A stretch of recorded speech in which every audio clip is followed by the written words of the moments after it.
If you aren't visible, then you're invisible. What is the opposite of visible? Invisible. If people can't find you, and once they find you, then trust you, the know, like, and trust factor we know in business is essential, then they're not going to do business with you. They just won't.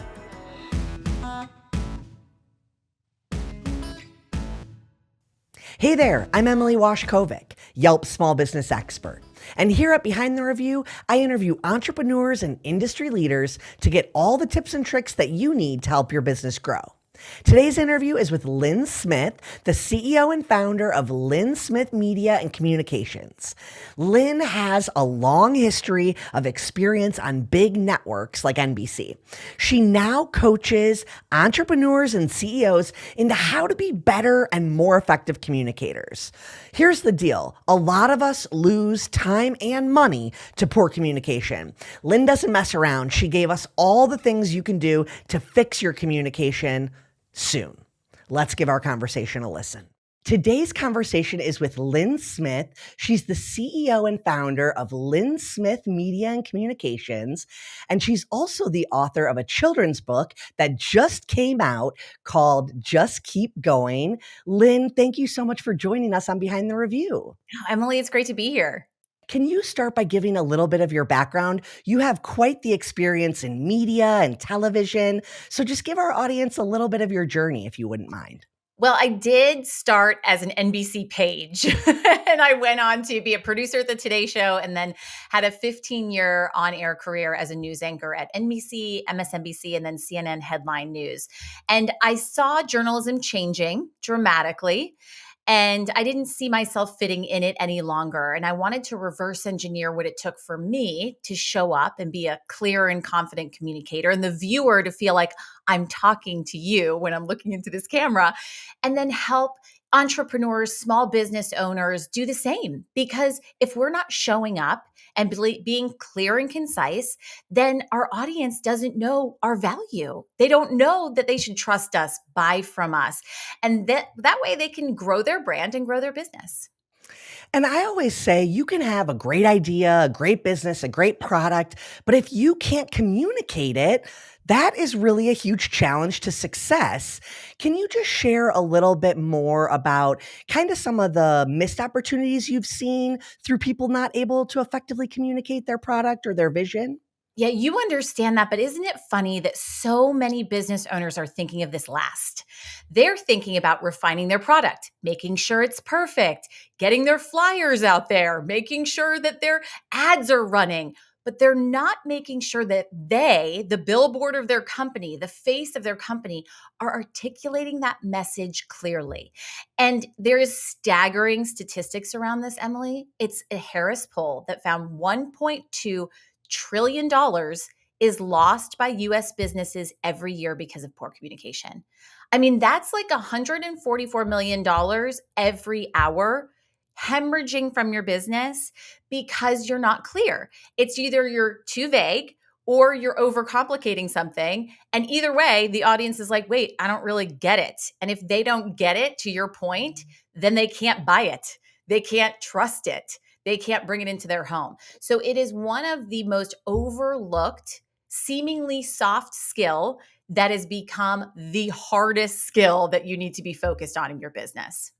Well, and something I learned from you is it's not about effective communication just externally to potential customers and consumers, but it's internal communication. How do you motivate your team? How do you set up goals for them and communicate how to get there? So maybe just speak a little to that side of effective communication as well. I think we all know as leaders that if we don't hire the right talent, and then manage them in the right way so that they can be motivated to go execute our vision, then we don't grow. It's impossible.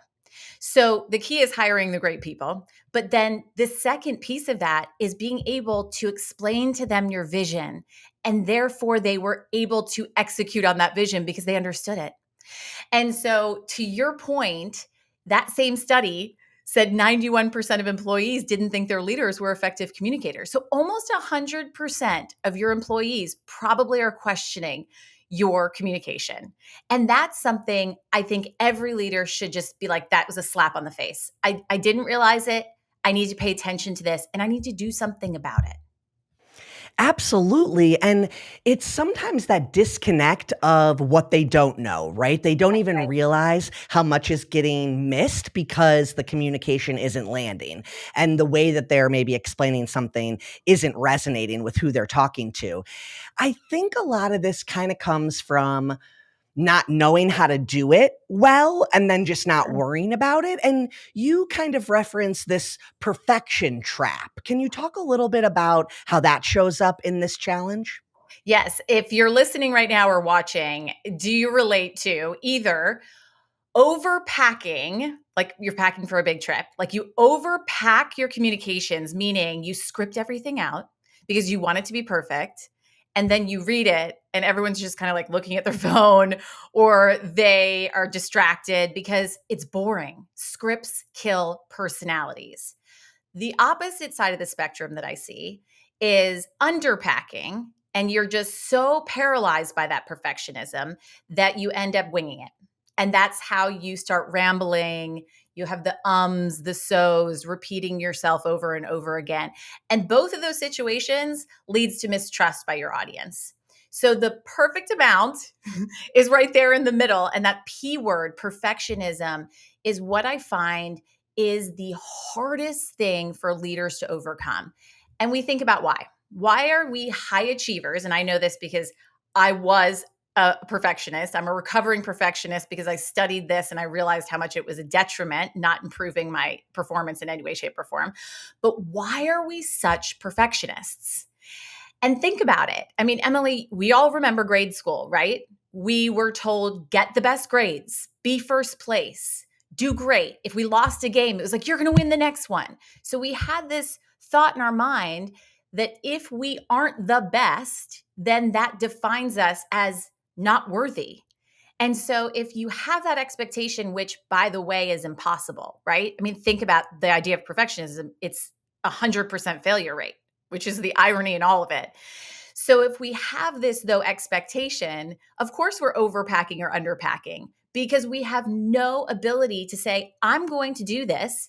And if I stumble, I'm going to keep going. If I maybe say the wrong thing, I'm going to keep going. And let me just share a quick story with you because I think this puts into perspective how it can be crippling for anyone. So, of course, I was a news anchor for 15 years and nobody knew this about me, but I had a crippling fear of public speaking. So I was great on camera.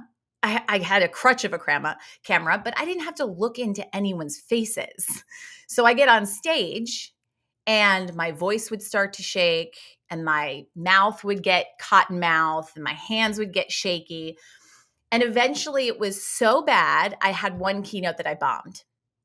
And that's when I said, I have to, and I mean bombed. That's a whole like deeper story, but it was so embarrassing. And I was like, I have to figure out what the heck is going on here.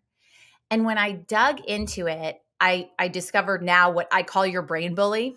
It's that voice in your head that's saying to you, nobody wants to hear from you, or you're going to screw this up, or insert negative inner critic thoughts. And that was the secret behind why you weren't communicating effectively. It wasn't your skill. It wasn't your knowledge. It was only that voice in your head. And therefore, I created a method behind beating it. And I started training executives behind it and business owners. And I realized, oh, wow, it helped me. I now am a keynote speaker. And on my speaking reel, you would have never guessed that I used to have this fear. But when I saw it work for them, and consistently, we're talking hundreds of people, I was like, oh, okay, we need to share this with as many people as possible because this is the real secret as to why you aren't an effective communicator. And it's about getting out of your own way, understanding the psychology of being in your own way. But something else is almost like when they're trying to memorize the perfect pitch, or let's say they're going to have a staff meeting and they're like, okay, these are going to be my talking points. I'm going to memorize exactly what I'm going to say.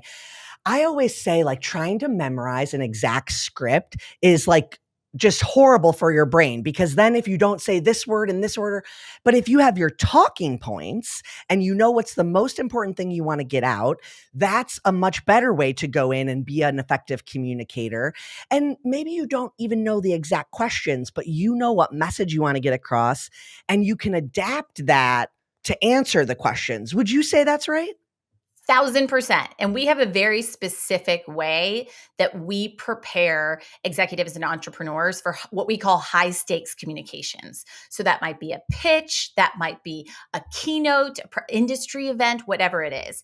And this is like proprietary method that we help them drill down their information, not dumb it down. And then we take them completely off their patterns of scripting, because scripts kill personality. And I'll share with you a story of a recent client. And this is a big multi-billion-dollar company. And when they tasked me with working with their CEO, I said, well, let me see your prep material. And I looked at this prep material, and it was the question and the entire answer scripted out. And he was having to memorize these huge blocks. And this was for a big industry event with, Wall Street investors. And I was like, oh, okay, this is where. And so we revamped the entire way he was being prepared. And we've had company after company actually now redo their entire method themselves, their comms teams, of how they're prepping their leaders, because that need to be perfect, therefore writing the script, therefore memorizing said script, only to sound robotic and scripted, is like the hamster wheel of insanity. And when you see side by side the difference when somebody's scripted and when somebody is speaking from clear and prepared narratives and talking points, like we don't just go in and wing it and you have nothing.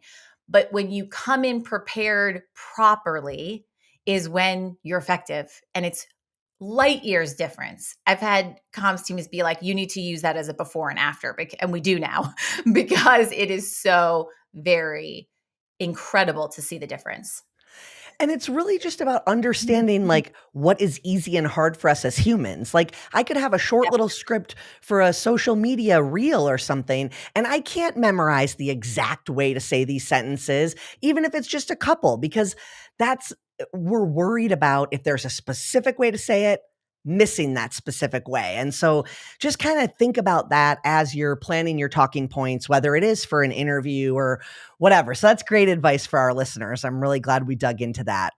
Let's talk a little bit about showing up with presence, because a lot of entrepreneurs, they're maybe even afraid to even like get on their own social media or be like the face of their brand. So how can people maybe get over that fear? And then can you hit on the importance of why you want to be showing up and be visible and be out and about as an owner or an entrepreneur?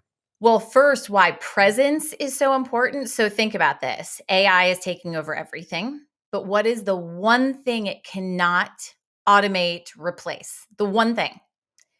It's human energy, presence, how you show up and walk into the room and people go, who is that? That's what I call like a magnetic communicator. People are drawn to you.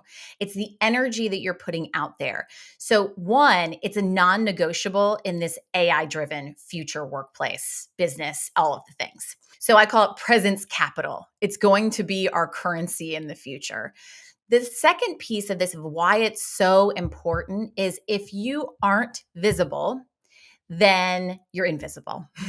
What is the opposite of visible? Invisible. If people can't find you, and once they find you, then trust you, the know, like, and trust factor we know in business is essential, then they're not going to do business with you. They just won't. So what do? We validate people on social media. When we're hiring someone, what do? We go to their LinkedIn. And I had this interesting conversation with a TV booker at a very high up network. And she said the first thing we do when we're going to book someone is we look at their social media videos, because it's like your audition reel. And think of that for your potential customer. They want to figure out whether or not they're going to like or trust you. So you have to be able to show up, but show up with clarity and show up with confidence so that they can trust you based on that presence. So it's not just about showing up, it's about making sure when you do show up that it's magnetic. And there's 100% a learned skill. It's not a born skill. Many people and business owners think to themselves, there's no way that I can do that because I'm just so uncomfortable in front of the camera. And to that, I say, you just haven't learned the skills yet. It's not that you can't, it's that once you learn the skills, you'll have the confidence to do it because it's not something that we're taught in school. We're taught technical skills, we're taught programs, problems, solutions, but we're not taught how to show up and have that presence. And so once you learn that, you gain the confidence and it's compounding. You more confident you get, the more that grows. And so it's a matter of saying to yourself, okay, I know that this is a non-negotiable. So how am I going to get there? What am I going to do to get that presence to a place where people are like, I know, like, and trust this person. I want to do business with them. Okay, let's dig just a little deeper on that and talk about some of the energy, posture, delivery. Like, how do you feel like these people can build trust through video? Maybe even if it's their first time trying to do it, how should we have them maybe practice or show up? So this is where I feel a lot of communication experts get it wrong. They'll say things like, put your shoulders back. They'll say, don't use your hands or use your hands. There's conflicting advice about that. I say use your hands, obviously. You can tell I'm a hand talker. Here's the thing. It's beating your brain bully. It's 100% proven, and we have a method behind it. I'll share it with your audience. We tell people, name your brain bully because it externalizes it from your mind. Claim it for what it is. So your brain bully is actually prehistoric code. When we feed it a thought like, and Emily, you pointed this out, people don't want to go on video because they're worried. That's a fear. When we feed it fears, which is natural, it's human instinct, like, what if I say the wrong thing? I'm going to look awkward. I'm going to look silly. Then the processing center of that data is like, alert, you're in danger. This is like science. And it sends all of those stress hormones. It sends the cortisol. That's why you get the shaky hands or the shaky voice. And it leads to the outcome that you're trying to avoid. So in the third step, you reframe the thought. So instead of, what if I fail at this? It's, I know this works. I've seen it work. And therefore, the processing center of the brain is like, oh, you're good. Okay. And the outcome is magnetic communication. And the last piece of this beat your brain bully method is tame it. So it's going to come up again and again and again. We're wired this way. So you have to tame it. And I give a lot of business owners this phrase. You say, the name of the brain bully, mine's Bob, because my son got a fish for Christmas and named it Bob. And I thought that was hysterical. So every time my brain bully comes in, I'm like, Bob, sit down, watch this. And you see a power shift. So you're no longer trapped in this inner critic mind jail and you show up differently. And this is the thing that drives me nuts when I see people out there being like, here's how you act more confident. You just put your shoulders back and be yourself. And people keep getting the same result because they're not treating the actual disease. They're treating the symptom. That's like putting, a Band-Aid on a wound that's massively bleeding out. You need to treat the disease. The disease is your fear and your brain bully. And that's when you start to see real change in your delivery. And to that point of the importance of presence, when we started to try and get research behind why this is so important, because I feel like so much theory is frustrating to hear and you have to have something to back it up.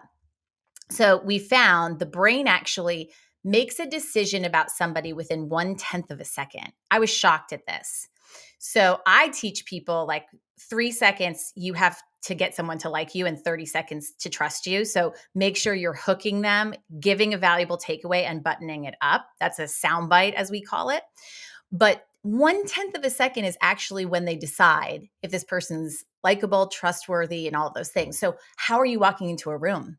Are you thinking about the energy that you're bringing in? When you're getting on a Zoom call with an investor or a potential customer, are you fumbling around and going like this and your background's all messy? They've decided already this person's chaotic and flustered and they're not professional. Even if they're not consciously understanding that, they've subconsciously determined that. And research also found no matter how much information you try and feed that brain, it never really changes their minds. So everyone out there, the call to action for you is when you show up, understand that each millisecond counts. So it's, am I walking in with magnetic energy?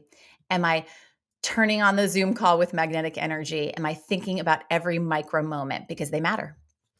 They do. They absolutely matter. And they're also practice, right? I mean, every time you do it, you get more and more confident.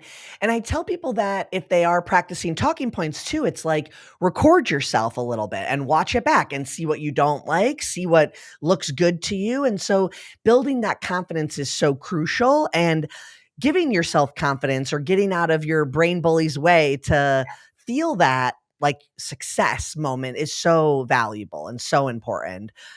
I want to talk a little bit about that building of a brand and kind of consistency of presence. So we talked about, the presence of the owner, how you show up, but let's talk about how a brand or a business shows up in a variety of ways. And you actually did some rebranding that I think is a great kind of story to share and tell people your perspective there.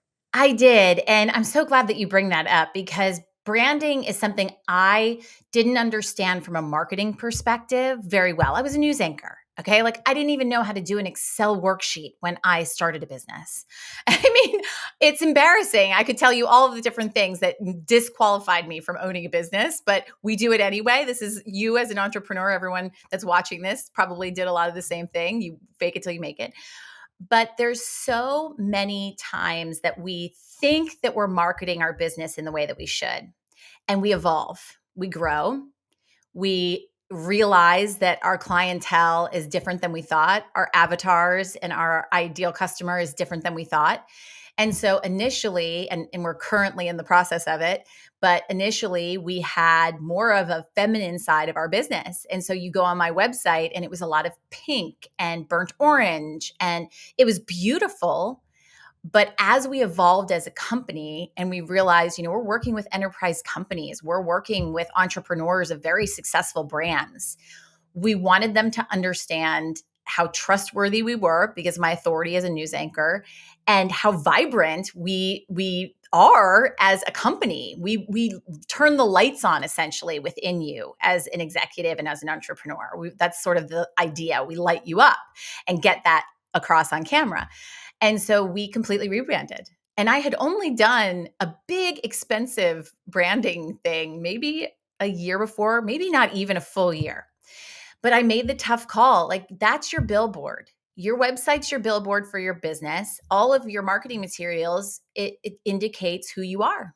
So we changed our colors to blue and yellow, blue being a color of real trust, yellow being that light that gets turned on. And I couldn't be happier that we took that time to say, who are we as a brand? Who do we want people to see when they turn to our page? And I think it's a tough thing for a business owner because you're so inundated. You're doing P&Ls, you're hiring and firing, you're dealing with inflation. And probably marketing and branding might be last on the list.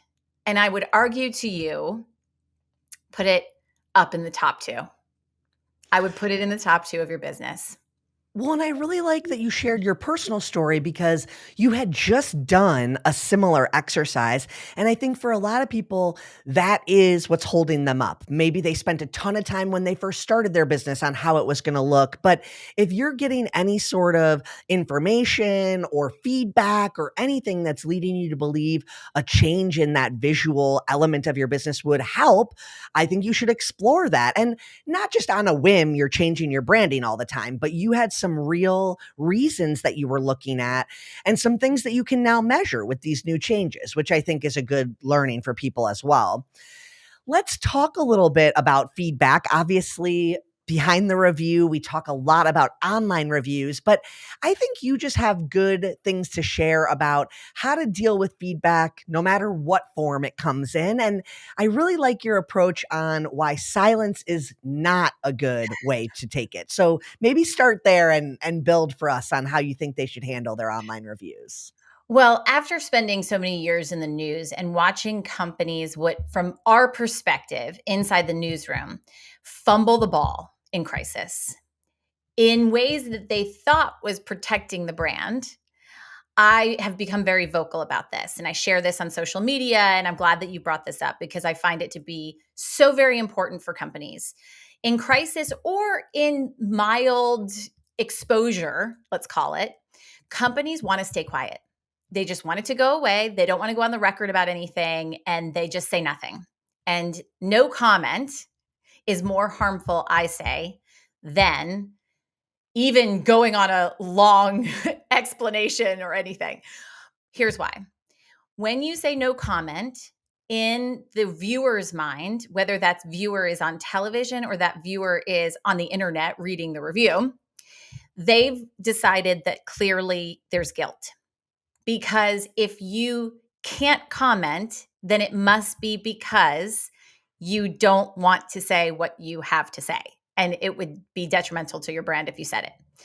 The other danger of just saying nothing is that then it leaves everyone in the audience to set the narrative instead of you actually setting the narrative. So hopefully hearing those two potential scenarios makes you say, oh, okay, well, I don't want either of those things to happen. So what do I do? And I encourage every company to follow this sort of scenario if a crisis happens, which is acknowledge what it is, acknowledge the feedback, communicate what you plan to do about that, take any responsibility that you might have, and then now what? So now we're going to do XYZ. So let's put that into practice. So say we get a review and I had a horrible experience with somebody at the front desk and I'm never going back to that business again. They're the worst. Everyone should stay away from that business. You say nothing and I, Lynn, go on to the review and I'm reading it and I'm like, I'm never going to that business because that's just our nature. If I then read the comment underneath it and it says, Sue, I'm so sorry. I hear you. You must have had a terrible experience to have that reaction. Communicate what you thought. We've spoken with staff and identified what happened, and we can ensure that this is never happening again. Take responsibility. While that is not a reflection of our brand by any means, we understand that our employees are a reflection of our brand. So now what? So we've taken appropriate steps to ensure that that will never happen again. Now, I read that and I think to myself, I actually want to do business with that person. So think of those two scenarios when you are thinking, okay, we're just not going to say anything. Absolutely. And we actually have data that supports as well. If a business owner is responding, the consumer looks at that as more trustworthy. And I think it also shows that you care about customer feedback and you care about creating positive experiences. I personally think when you're responding publicly, people are more inclined to come directly to you, even if there is a problem, because they see you're going to fix it. I do this. I go on Yelp and I see that a business owner has responded. And I think to myself, like, wow, they're actually taking the time. They're being thoughtful. They told me their position. So I trust them even more. And they're hands on. It's actually, maybe I trust them more than if I just saw a whole bunch of good reviews and I'm like, okay, wait, is there somebody internally that's hiring their brother's sister's cousin to just write all these good reviews? No, if I see them involved, I've basically trusted them more because of that. Yeah, that makes total sense to me. Okay, you have provided so much helpful information for our audience. I feel like to close us out, I should have you tell everyone again about the book that just came out so that they can check it out. And then also, how can people follow your work, check in, maybe even get some coaching from you if they're interested? Give us all the places that people can find you. Well, to the book, you heard us today talk so much about fears. and why that's what's holding us back. It's not our actual communication, it's our fears, and how pervasive it was, not only for myself, but for everybody that I coach. And I thought to myself, like, why are we learning this in the boardroom or in our business? Why are we not learning in the classroom that fears exist for a reason? That we can take one step forward rather than just staying stuck, and we can just keep going. And there are actual physical techniques that we can teach children to ease their anxieties around fear. And therefore, we can raise the next generation of confident and magnetic communicators and leaders because they're not hindered by these fears.